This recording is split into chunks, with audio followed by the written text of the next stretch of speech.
մենք մի իրավիճակում ենք, որում աղքատությունը Հայաստանի տնտեսական ցուցանիշները չեն տեղաշարժվում, սակայն մշտապես Փաշինյանը հարձակումների է ենթարկում բոլոր նրանց, ովքեր կարող են ձեռնոց նետել իր ավտոկրատ վերահսկողությանը, նա իրական Հայաստան հայեցակարգն է առաջ քաշել, իսկ իրական Հայաստանը հաստատի Հայաստանը չէ, որովհետև այդ ամբողջը նրա մտքում է ձևակերպված, քանի որ նա մոռանում է Լեռնային Ղարաբաղի մասին, նա մոռանում է եկեղեցու մասին, որն ուզում է վերակառուցել։ Նա երկիրը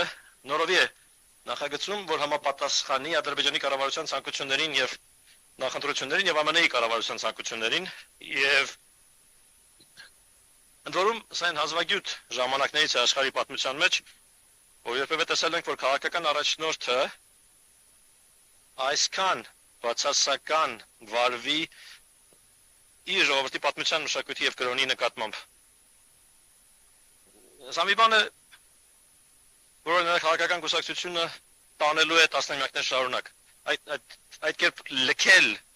իրական եւ կարևոր շահերը հայ ժողովրդի։